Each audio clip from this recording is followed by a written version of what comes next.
okay. You can spill it over. It's all you having effect. It's just you being creative. Yeah, that's all. You can turn it over. There are so many ways you can apply the wax into the fabric. Okay. And then the most difficult one is called the janting one. Like if you want to draw any impression. That requires precision. Yeah. So your materials are ready. So which one we put on it again?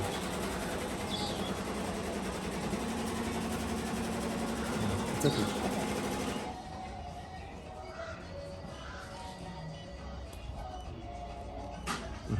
Okay. Yeah. It'll be better the next time. Yeah. Since this is Okay. your first time. Okay, so I'm doing that. I'm not doing anything. And then I'm going to, oh, let me Are you going for any drink? You? Or you guys go with a chicken? just, So you squeeze it, then you dip it in, and you start you join. Then you, okay.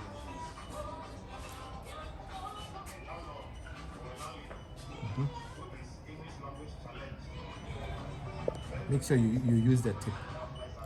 Yeah.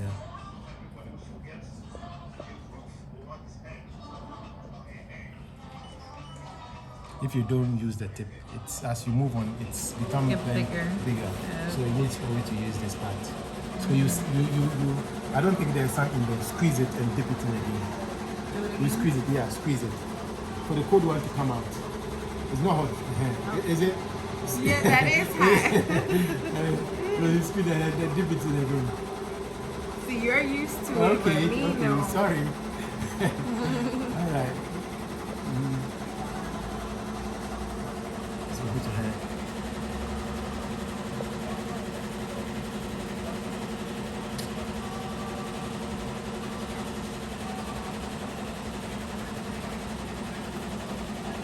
When it's getting dry, then you squeeze it and you dip it in again. You said that's not hot. That is hot. Maybe I should stick to just the stand.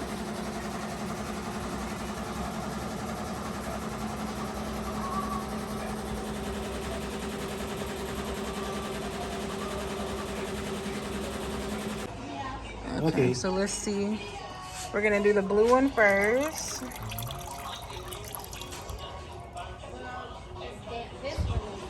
Okay. Oh, but I thought the colors are mixed. You mix the colors? Blue and green? No.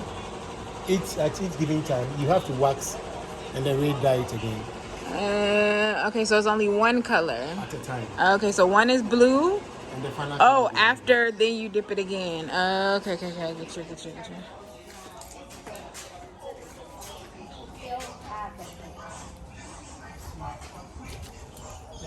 let's have some improvement. okay. Okay, so the shadow. But you have to dye it once, and then you dye the next color. So we already have white. So as I told you earlier on, you can go around to have blue on the shade of area. And maybe you can wax this in to maintain the blue on the same shade. So, and then you dye green.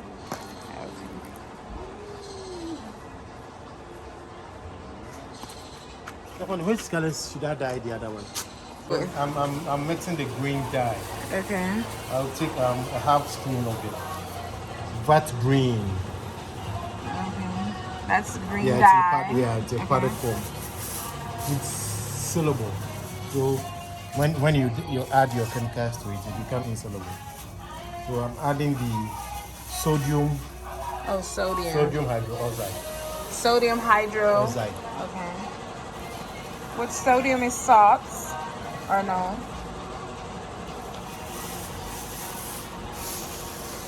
It has this offensive smell.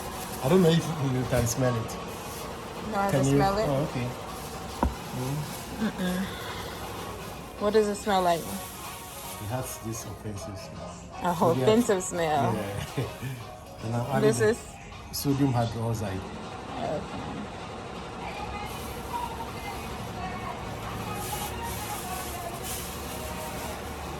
This will make the dye very potent.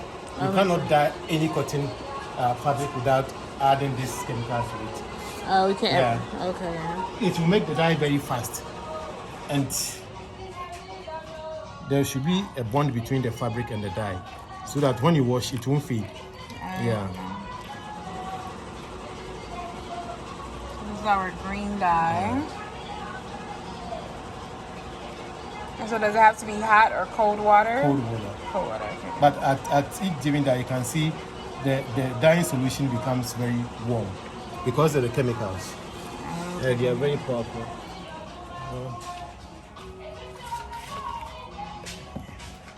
In any color mixture, you have to see this shiny bubbles. That makes it very potent. Okay. So you want to dilute it with ordinary water.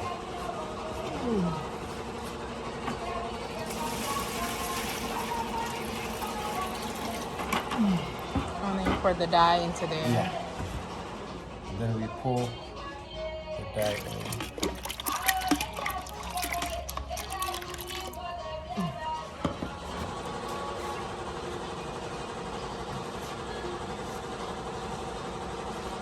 And then you use your gloves to mix it so that it doesn't stain your. Apart from me staining you, it's very harmful. Oh. It shouldn't come into contact with your skin because of the chemicals. Okay. So you dip your fabric in.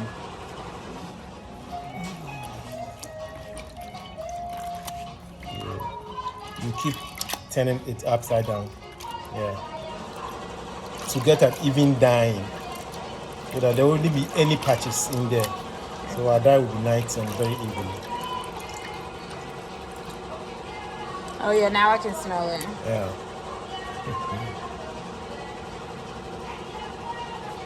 So that one looks more blue too. Yeah, because of the chemicals, we have something oxidation. In any mixture of colors, you don't have to see its original state, unless it's because there's no how do I say it? There's no oxygen in the water, and so when the fabric comes out, there's air passing When it through hits it. the oxygen, it's going to start changing colors.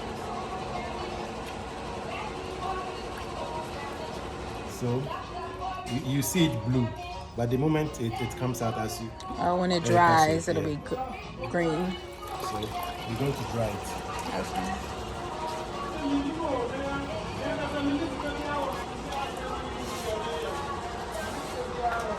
So we'll see what it looks like. It'll turn to green.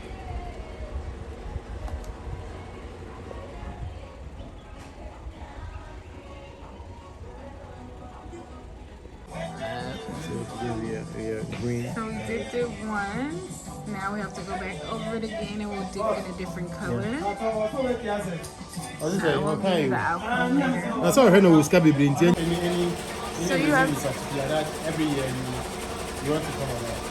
So that's the hot water. Yeah, that's it. Yeah, this is the last process called dewaxing. Oh, De-wax. dewaxing. Okay, Yeah. okay. When you are applying the wax on the fabric, it's called waxing.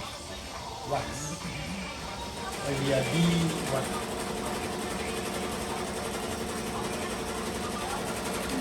And then your cold water. Yeah.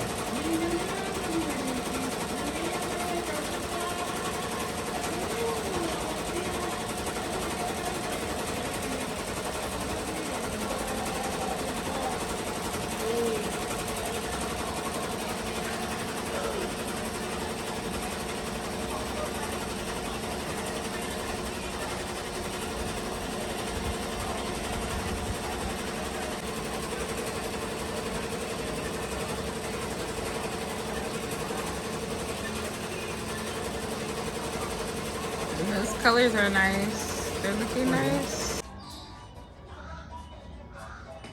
So where their motifs are, that plate is going to maintain its original color. So no color can penetrate those areas. So when you dye, those colors will be coming here, where there are no wax.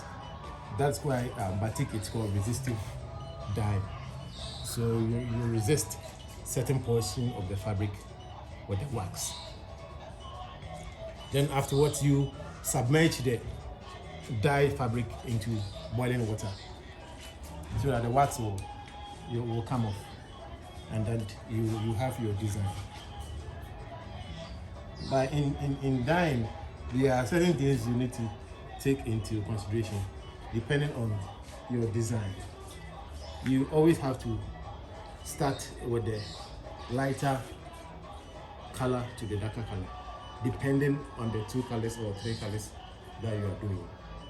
So at each given dyeing procedure, you have to wait for the fabric to dry before you can apply another wax on it again.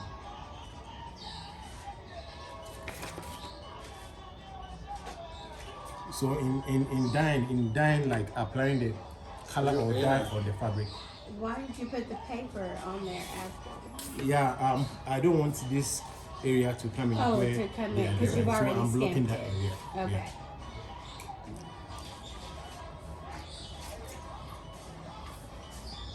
Now you can use any other cotton material, but here what we use is called mercerized cotton. Mercerized because it has gone through certain process. The impurities and other things has been removed from the cotton so that it can make it very absorbent. Or you can use any cotton material for your tie-dye or batik. And we have various methods in applying the wax onto the fabrics. What am I doing now is called stamping, where the motifs has been cut on the wood. You dip it, you shake it very well, and then you stamp it. And we also have the janting. It's mainly drawing. If you want to have pictorial in your fabric, you draw whatever you want to draw with pencil. Then use the janting tool on the pencil lines. And it's a little bit complicated. So the stamping, it's more easier version of the batik. Constantly, the wax should be always hot.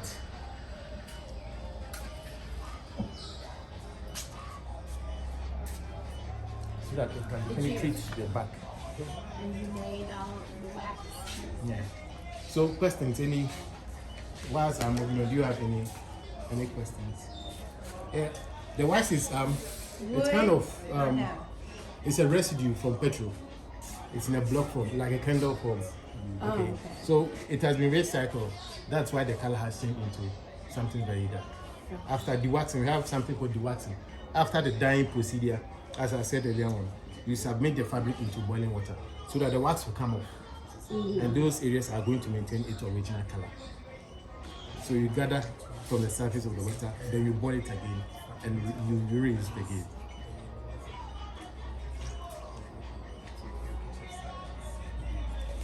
And we also have